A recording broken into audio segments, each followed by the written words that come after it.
할렐루야. 3월 21일 토요일 새벽 기도를 시작하겠습니다.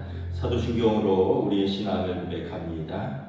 나는 전능하신 아버지 하나님 천지의 창조주를 믿습니다. 나는 그의 유일하신 아들 우리 주 예수 그리스도를 믿습니다. 그는 성령으로 잉태되어 동정녀 마리아에게서 나시고 본디오 빌라도에게 고난을 받아 십자가에 못 박혀 죽으시고 장사된 지 사흘 만에 죽은 자 가운데서 다시 살아나셨으며 하늘에 오르시어 전능하신 아버지 하나님 우편에 앉아 계시다가 거기로부터 살아있는 자와 죽은 자를 심판하러 오십니다. 나는 성령을 믿으며 거룩한 공교회와 성도의 교제와 죄를 용서받는 것과 몸의 부활과 영생을 믿습니다. 아멘. 찬송가 175장 찬양하시겠습니다. 찬송가 175장입니다.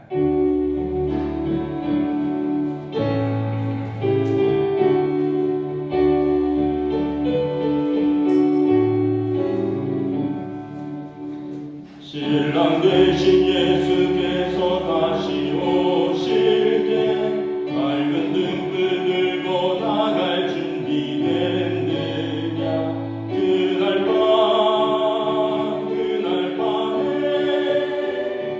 주님 맞을 등불이 준비됐느냐.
오늘 우리 주신 하나님의 말씀은 신약성경 마태복음 25장 1절에서 13절까지 말씀입니다. 신약성경 43페이지입니다. 마태복음 25장 1절에서 13절까지 말씀입니다. 다 찾으신 줄 알고 저와 여러분들이 한 절씩 교도하도록 하겠습니다. 그때 천국은 마치 등을 들고 신랑을 맞으러 나간 열 처녀와 같아 하리니 중에 5은 미련하고 5은 슬기 있는 자라. 미련한 자들은 등을 가지되 기름을 가지지 아니하고 슬기 있는 자들은 그릇에 기름을 담아 등과 함께 가져갔더니 신랑이 더디움으로 다 졸며 잘세 밤중에 소리가 나되 보라 신랑이로다 맞으러 나오라 하매 이에 그 처녀들이 다 일어나 등을 준비할세 미련한 자들이 슬기 있는 자들에게 이르되 우리 등불이 꺼져가니 너희 기름을 좀 나눠달라 하거늘 슬기 있는 자들이 대답하여 이르되 우리와 너희가 쓰기에 다 부족할까노니 차라리 파는 자들에게 가서 너희 쓸 것을 사라 하니 그들이 살아간 사이에 신랑이 오므로 준비하였던 자들은 함께 혼인잔치에 들어가고 문은 닫힌지라. 그 후에 남은 처녀들이 와서 이르되 주여 주여 우리에게 열어주소서. 대답하여 이르되 진실로 너희에게 이르노니 내가 너희를 알지 못하노라 하였노라. 함께 있습니다. 그런즉 깨어 있으라. 너희는 그날과 그때를 알지 못하느니라. 아멘. 할렐루야. 토요 새벽 기도 나오신 우리 성도들 주님의 이름으로 환영하고 축복합니다. 우리 서로 한번 인사하겠습니다. 한 주간 평안하셨습니까? 예. 이제 완연한 이제 봄입니다. 요즘 이제 새벽 기도 주제가 마지막 때에 관한 말씀들이 계속 나오고 있습니다. 마지막 때의 징조가 어떨 것인가? 크게 2가지 징조 같아요. 하나는 적 그리스도가 나타난다는 거예요. 여기 그리스도가 있다, 저기 그리스도가 있다 하면서 사람들을 미혹하는 이제 거짓 그리스도들이 곳곳에서 나타난다. 2번째는 이 땅에 난리, 또 재난과 재난, 전쟁과 기근과 이런 어려운 일들이 드러나면서 마지막 때인 것을 이렇게 보여준다라는 거죠. 그러고 보면 좀 그런 시대를 살고 있는 것 같습니다. 뭐 온갖 이단과 사이비들이 또 난무하는 시대에 살고 있고요. 또 지구 곳곳에서 전쟁과 또 기근과 재난과 뭐 신음 속에서 살고 있습니다. 중요한 것은 이제 때를 분별하고 주님 오심을 잘 기다리는 것이다라고 말씀합니다. 별거 아니야. 이래서도 안 되고 지금이다 이런 것도 아니고 그냥 우리는 분별하여서 언제 오실는지 알지 못하지만 그때를 기다리고 준비하라는 거죠. 그런 차원에서 23장, 24장, 25장 쭉 연결되고 있습니다. 오늘 마태복음 25장은 이제 우리가 잘 아는 열처녀 비유입니다. 천국은 혼인잔치와 같다라는 거죠.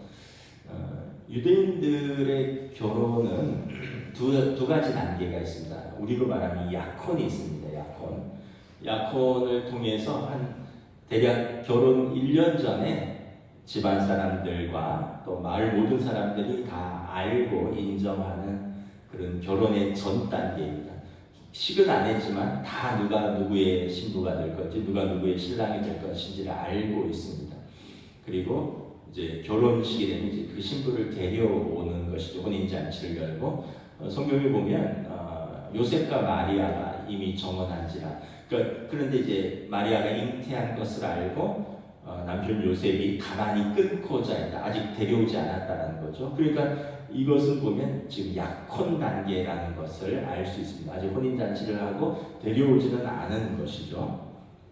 또 하나는 이제 결혼입니다.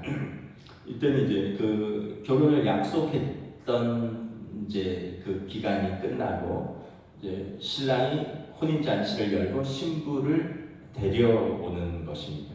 오늘 이제 열처녀 비유가 신랑이 신부를 데려오는 그런 장면인 것이죠. 이게 천국 비유라면 이제 이 약혼은 뭘까? 우리가 이 땅에서 하나님 나라를 약속받은 것입니다. 영접하는 자, 곧 그 이름을 믿는 자들에게 하나님의 자녀가 되는 권세를 주셨다. 우리가 예수 그리스도를 믿고 영접함으로 하나님 나라를 약속받은 것이죠. 그럼 결혼은 뭐냐? 주님이 재림하셔서 세상을 심판하실 때 자기 백성을 친히 데리러 오신 것입니다. 구원으로 인도하시고 약속된 하나님 나라로 데려가시는 것이죠. 그러니까 지금 우리는 이 땅에서 그 약혼의 상태로 살고 있는 것이죠. 하나님 나라를 약속받은 사람들로서 신랑 되신 주님이 오는 것을 기다리는 그런 단계인 것입니다. 로마서 8장에 보면 자녀이면 또한 상속자, 곧 하나님의 상속자요 그 그리스도와 함께한 상속자라. 우리는 이제 하나님 나라의 상속자로서 그 나라를 약속받은 사람들이다. 자, 이제 신랑과 신부가 있죠. 신랑은 예수 그리스도이고 신부는 교회, 우리 성도들이고. 뭐 고대 시대에는 지금은 꼭 그렇진 않지만 고대 시대에는 신랑이 누구냐에 따라서 그 아내가 이제 그 행복과 불행 또는 뭐 여러 가지 누리는 것들 또 위치 이런 게 결정이 되었습니다. 신랑이 남편이 부유하면 아내도 부유한 삶을 같이 누리겠죠. 신랑이 높은 관직과 지위를 가지고 있으면 아내도 그런 높은 어떤 권세와 위치를 누릴 것입니다. 지금은 뭐 그러면 큰일 나지만 이제 30몇 년 전에 저도 이제 보니까 제대한 지 30년이 넘었더라고요. 그러니까 저도 저희 군생활 할 때만 해도 대대장이 김장을 한다 그러면 그 대대장 부인이 특별히 알리지 않았는데도 대대의 모든 간부들의 부인들이 다 나서서 같이 김장을 하는 것으로 제가 봤어요. 그러니까 이게 그때 그런 말이 있어요. 남편 계급이 아내 계급이다. 남편이 대대장이면 아내도 그 부인들 사이에서는 대대장이에요. 왜냐하면 그 안에 다 같이 살거든요. 그러니까 그런 말처럼 남편이 누구냐에 따라서 아내도 그 삶과 또 위치가 결정이 되는 거죠. 여러분 우리의 신랑이 누구신가 한번 생각을 해보시면 될 것 같습니다. 우리의 신랑은 예수 그리스도 하나님의 아들이십니다. 주는 그리스도시요 살아계신 하나님의 아들이십니다. 신부가 신랑이 신부를 데려가기 전까지 신부가 어떠한 위치에 있든지 신랑이 신부를 데려가는 순간 그 삶이 바뀌는 것입니다. 우리가 생각할 때 내가 이 땅에서 별 볼 일 없는 사람 같아.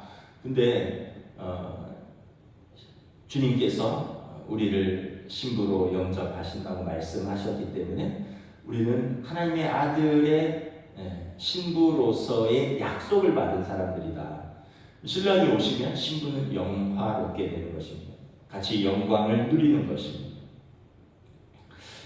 이 신랑이 신부를 얼마나 사랑하냐 하면 자기 신부를 사랑하되 자기 목숨을 내어주기까지 사랑하셨습니다. 그래서 에베소서에 보면 교회와 그리스도에 대한 비유로서 남편과 아내에 대한 비유를 들고 있죠. 남편이 자기 몸처럼 아내를 사랑하고 아내는 남편에게 순종하라. 이것은 그리스도와 교회의 비밀이라. 그러니까 이제 교회와 그리스도의 관계를 신랑과 신부로서 신랑 되신 예수께서 자기 몸을 십자가에 내어 주시기까지 신부를 사랑하셨다라는 거죠. 그 신부는 그럼 어떻게 해야 되느냐? 신부가 이제 교회와 또 성도들이라 그랬잖아요. 저와 여러분들이 이제 그리스도의 신부죠. 신부하면 앞에 붙는 형용사가 있죠. 뭡니까? 순결한 신부, 정결한 신부. 여러분 신부인데 불결한 신부, 더러운 신부 이런 말 들어보셨어요? 그러면은 좀 이상하잖아요. 신부는 순결한 신부, 정결한 신부입니다. 그러니까 우리 그리스도인들이 이제 예수 그리스도의 거룩한, 그러니까 이제 우리에게 정결함은 거룩함이죠. 우리의 거룩함은 뭐냐면 죄를 회개하는 것입니다. 그리고 그 회개한 그 합당한 삶을 살도록 끊임없이 이제 두려움과 떨림으로 구원의 삶을 살아가는 것이죠. 그래서 어떤 목사님이 회개를 이렇게 목욕탕에 비유했습니다. 매일 샤워하고 때를 미는데 매일 때가 나온다는 거예요.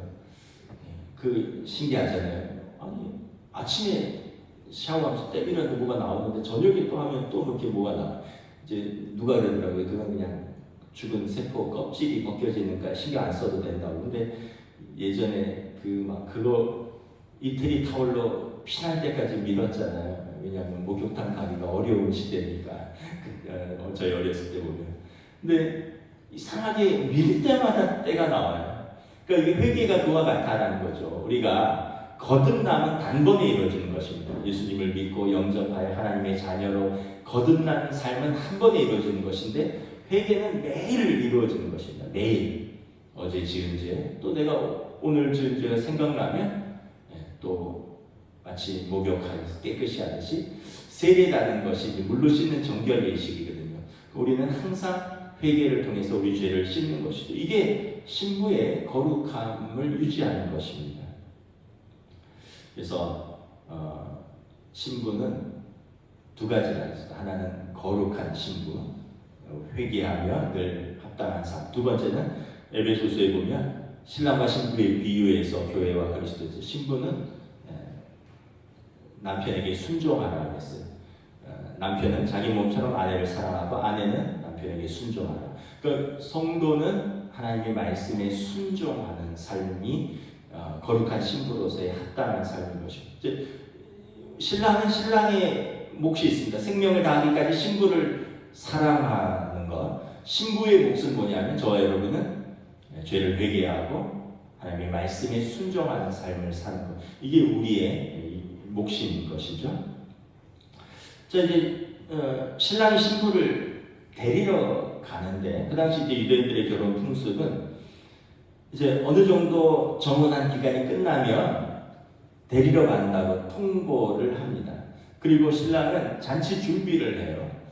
음식을 준비하고 포도주를 준비합니다. 가나 혼인 잔치에 보면 그 신랑이 이제 결혼식의 잔치에서 포도주가 떨어지잖아요. 그 낭패잖아요. 그러니까 이제 신부를 데려오기 위해서 잔치를 벌이기 위해서 이제 뭐 양도 잡고 소도 잡고 포도주도 사오고 포도주를 독에 가득 채우고 준비를 하는 겁니다. 이게 이제 일주일간 걸려요. 그 준비를 하면서 신랑이 자기 친구들과 같이 데리러 가기 때문에 같이 먹고 마시고 즐거워하다가 결혼 준비가 다 되면 그 우리 옛날에 함 지고 갔던 거 요즘은 그런 풍습이 없는데 이제 신랑과 친구들이 이제 함 가지고 이제 신부 데리러 가듯이 가는 거예요.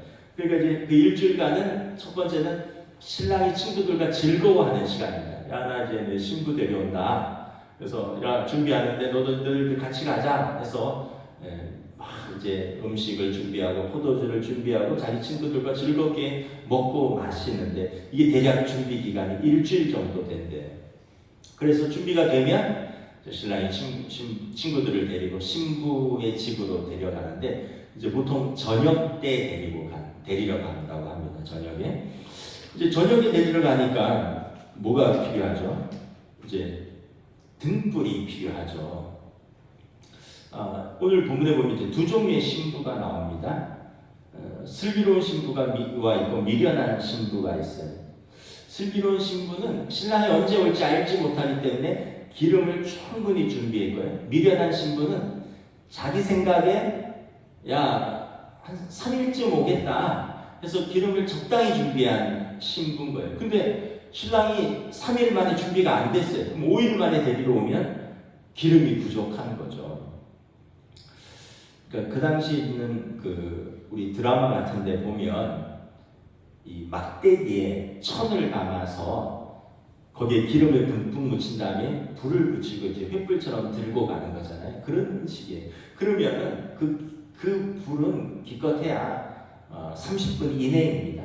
그럼 다시 천을 또 불에 적시고 새 천을 해서 또 이렇게 해야 돼요. 그러니까 기름을 충분히 준비를 해야 되는 거죠. 신부가 신랑을 따라가려면. 근데 이제 그걸 기다리는 동안에 신부는 기름을 준비해야 되는 것입니다. 우리가 생각할 때 언제 온다라는 것은 내가 판단할 몫이 아니라는 거예요. 그 신랑이 오고 싶을 때 오는 거예요. 신랑이 준비됐을 때 오는 거예요. 신부는 신랑이 오는 때를 기다리는 것입니다. 그러니까 옛날에 다미 선교회가 92년도에 다가올 미래를 준비하라고 이러면서 주님 오신다고 자기들이 날을 정하고 시를 정하고 그래서 막 전 방송사와 해외에서까지 막 취재하려고 난리 났다가 그날 안 와서 망신당하고 사기 혐의로 구속되고 막 그런 거 기억나시죠? 우리는 날과 시를 내가 정하는 게 아니다. 또 하나는 내 방식으로 신앙생활하는 게 아니다. 뭐 언제쯤 오겠지 그게 아니라 언제 오실지 알 수 없다. 우리는 내가 시와 때를 정하는 것도 아니고 내 방식으로 신앙생활하는 것도 아니고 우리는 신랑 되신 그리스도가 오시기까지 주님의 방식으로 신앙생활을 해야 된다라는 거죠. 또 하나는 이 신부의 자격을 언급하지 않습니다. 뭐 신부가 학력이 이래야 된다, 미모가 이래야 된다, 집안이 이래야 된다, 재력이 이래야 된다 이런 거를 전혀 언급하지 않아요. 신부는 뭐를 준비해야 되냐? 등불에 기름만 준비하면 됩니다. 이 얘기는 뭐냐면 하나님의 자녀가 되는 것, 그리스도의 신부가 되는 데는 그런 세상적인 조건이 필요 없다는 거예요. 영접하는 자, 그 이름을 믿는 자에게 하나님의 자녀가 되는 권세를 주셨는데 이것은 혈통이나 육정이나 사람의 뜻으로 나지 않고 오직 하나님께로부터 난 자들이라. 이 땅에 어떤 혈통, 육정, 뭐 사람의 뜻, 용모 이런 거는 전혀 필요가 없다는 거예요. 오직 하나님께로부터 난 자들이라. 그리스도를 영접한 그 믿음만을 보시는데 등불에 기름이 준비되어 있어야 된다. 기름은 성령 충만함을 말하는 것입니다. 그러니까 우리가 등불은 준비됐는데 기름이 준비되지 않았다는 것은 우리가 성령은 받았는데 충만하지 못한 것과 좀 비교될 수 있습니다. 그래서 늘 성령 충만함으로 그리스도 되시는 신랑을 기다려야 되는 것이죠. 문제는 신랑이 온다는 약속은 있으나 언제 오는지 정확한 때와 시는 알 수 없다는 거예요. 그래서 신부는 언제 오시든지 그때를 준비하는 것입니다. 예전에 오래전에 그때 우리나라 건설 노동자들이 중동에 나가서 일을 했잖아요. 남편이 뭐 사우디나 이런 그 중동 막 50도, 60도까지 올라간다는 그런 데서 일해서 집에 돈 보내면 부인은 그거 저금해서 아이들 공부 가르치고 키우다가 조그만 집이라도 사고 이러면서 남편 뭐 2년이면 2년, 3년이면 3년 계약 기간 끝나면 돌아오는 것을 준비하면 남편이 돌아왔을 때 얼마나 보람이 있고 기쁘겠습니까? 아, 내가 이렇게 고생했는데 아내가 허투루 쓰지 않고 애들 공부도 열심히 가르치고 그거 모아서 조금만 집도 하고 보람 있다 이렇게 했죠. 근데 이제 신문에 보면 간혹 가다가 혼자 있는 게 외로워서 춤바람이 났어요. 캬바레를 들락거리다가 제비한테 걸려서 춤바람이 나서 가정도 아이들도 제대로 못 돌보고 돈은 다 까먹고 남편이 돌아왔는데 그런 걸 알게 되면 이제 쫓겨나서 슬피 울며 이를 갈리 있는 거죠.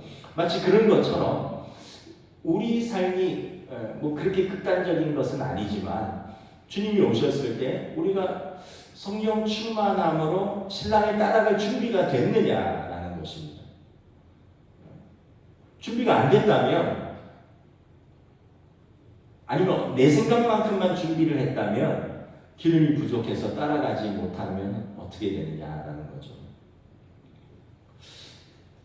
그리고 우리가 두 가지 종말이 있습니다. 첫째는 역사적이고 우주적인 종말입니다. 주님이 오셔서 동에서 서까지 천사들을 보내어 택하신 자들을 불러 모으시고 그때 의인들을 구원으로 악인들을 심판하시는 때가 있다라고 성경이 분명히 말씀하십니다.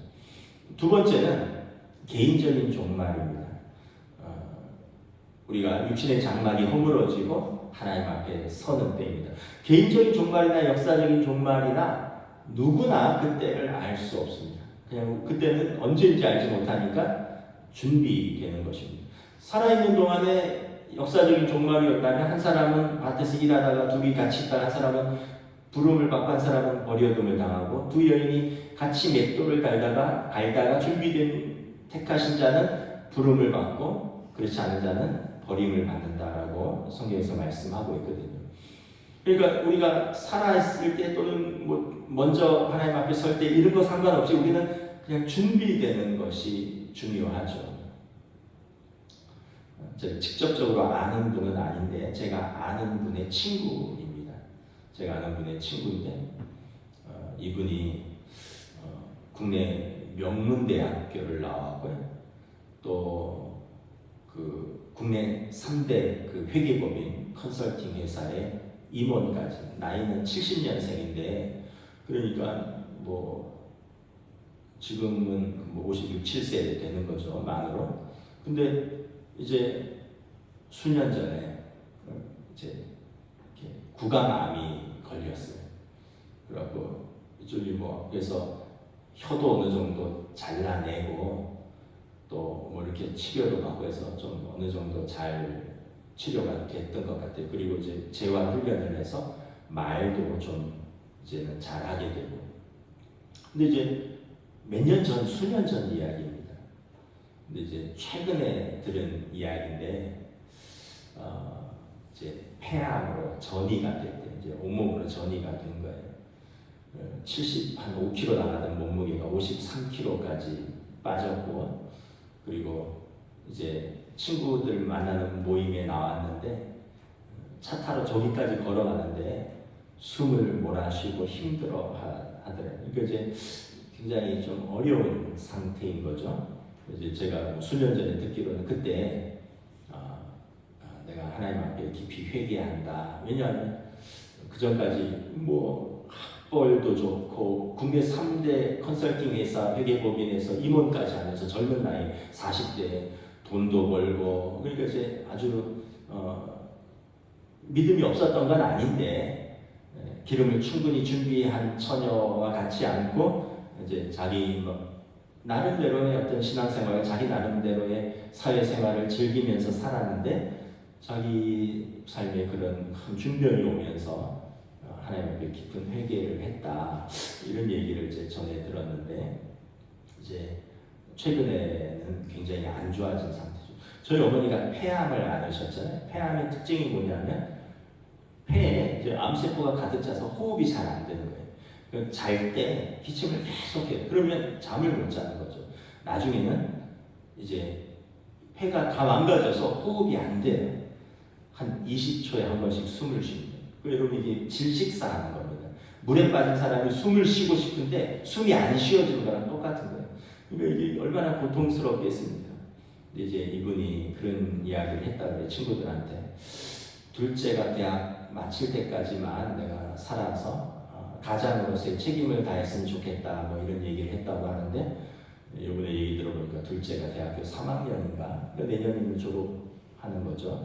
그러니까 이제 자기가 하나님 앞에 그때 그렇게 기도했나봐요. 우리 막내가 대학 졸업할 때까지만 좀 살려주세요. 근데 이제 점점 몸도 그렇고 시간도 그렇고 그때가 다가오는 것 같은 거죠. 그러니까 친구들도 안타깝고 돈이 없는 건 아니니까 온갖 백방으로 어떤 치료라든가 병원이나 이런 걸 알아보고 있는데 뭐 여의치는 않은 상황 같아요. 여러분 우리가 저는 그렇게 생각해요. 이분은 행복하다. 왜냐하면 자기를 준비할 수 있잖아요. 자기의 마지막을 회개하면서 준비할 수 있잖아요. 근데 많은 사람들이 자기는 하나님 앞에 안 설 것처럼 삽니다. 즐거움, 뭐 권세, 부귀 뭐 이런 것들이 영원할 것 같고 하나님 앞에 서는 날도 오지 않을 것 같고 그렇게 살다가 어느 날 갑자기 부르시면 그 사람은 준비가 안 되는 거예요. 신랑이 왔는데 따라가지를 못하는 거죠. 근데 아까 그분은 육신적으로는 중병도 있고 또 어려움도 있지만 또 나이도 아직 젊지만 그렇지만 회개하고 자기 삶을 하나님 앞에서 돌아보는 시간 또 마지막을 준비하는 시간들 또 가족들을 위해서 자기가 준비하는 그런 시간들이 있지 않을까. 그런 면에서 보면 준비하는 시간이 있으니까 합당한 신부로서 준비되지 시간이 있으니까 행복한 거죠. 우리가 여기 보면 신랑이 왔을 때 준비가 되지 않느냐면 잔치에 들어갈 수 없다. 여기 보니까 기름을 사러 간 사이에 문은 닫혔고 기름을 뒤늦게 사러 와서 우리에게 문을 열어주소서 하되 진실로 너에게 이르노니 내가 너희를 알지 못하노라. 우리가 주여 주여 마태복음 25장에 보면 주여 주여 한다고 우리가 다 그 문으로 들어가는 것이 아니라 그때 우리를 알지 못한다라고 한다면 우리가 성령 충만한 기름을 준비하지 못한다면 신랑이 우리를 외면하면 우리는 그 문이 닫힌 천국문 앞에서 슬피 울며 이를 갈미 있으리라 말씀을 하는 것이죠. 그래서 항상 핵심은 그런즉 깨어 있으라 너희는 그날과 그때를 알지 못하느니라. 우리가 이렇게 늘 깨어 기도하라 그랬잖아요. 범사에 감사하고 또 항상 기도하고 항상 기뻐하고 쉬지 말고 기도하고 범사에 감사하고 언제 주님이 오실는지 알지 못하지만 또 언제 주님이 우리를 부르실지 알지 못하지만 우리는 깨어서 신랑이 온다는 걸 인식하고 있으라는 거예요. 그리고 그걸 인식하고 있으면 내가 준비하고 있는 것이죠. 이 땅에 많은 사람들이 신랑이 온다라는 것을 어렴풋이 알거나 아니면 모르고 있고요. 또 알아도 준비를 못하는 사람들이 많이 있습니다. 우리는 이렇게 말씀을 대할 때마다 우리는 항상 다시 내가 깨어 기도하며 준비해야 되겠구나. 이것을 다시 한번 다짐합니다. 저와 여러분들이 우리가 참 마지막 때와 같은 때를 살아가고 있는 것 같아요. 정말 어지러운 세상 중에 살고 있습니다. 여기 보면 주님 오실 그때가 막 난리와 난리가 있고 민족이 민족을 치고 나라가 나라를 대적하고 이 재난이 있는데 여기 보면 그런 표현도 있어요. 그때가 겨울이 되지 않도록 기도하라. 아이 벤 자들과 젖먹 있는 자들에게 화가 있다. 너희가 도망가는 날에 겨울이나 안식일이 되지 않도록 기도하라. 며칠 전에 그 중동에서 전쟁 중에 그 LNG 생산하는 그 시설을 이스라엘이 폭격을 했잖아요. 그러니까 이제 이란이 우리만 당할 거냐면 카타르 시설을 폭격했다잖아요. 뭐 뉴스에 보니까 전 세계 20%를 생산하는 시설인데 최소 6개월에서 1년간은 이제 전 세계에 LNG를 공급할 수 없다. 뭐 이런 얘기도 나오고 우리나라도 이제 타격을 받을 것이다. 유가가 이제 올랐는데 이제 도시가스도 오르게 생긴 거죠. 근데 다행인 건 겨울이 아니라서 조금 버틸 수 있지 않을까. 이게 막 한겨울에 있으면 이거 쓰는 수요가 엄청 많을 거 아니에요. 그러면 이제 다 우리가 다 오른 지금 뭐 뉴스들 보면 이제 조금 더 심해지면 장기화되면 이부제 승용차 차량 이부제 도입한다고 뭐 이러는데 참 저쪽에서 일어난 전쟁이 우리들한테까지도 이렇게 영향을 미치는 걸 보면서 그 나라에 사는 사람들에게는 난리죠. 재난이고 종말입니다. 우리가 정말 깨어 기도하는 정말 평강의 왕이신 주님 오심을 기도하는 때야 되다. 준비할 때다. 이런 것을 다시 한번 말씀을 통해서 깨닫습니다. 다시 한번 우리 깨어있으라 그날과 그때는 알지 못한다는 믿음이 합당한 우리들이 될 수 있기를 주님의 이름으로 축복합니다. 기도하겠습니다. 하나님 은혜를 감사합니다. 마지막 때에 대해서 예수님께서 계속해서 말씀하고 있습니다. 참 이때가 정말 그 마지막 때와 같은 징조들이 곳곳에서 나타나고 있습니다.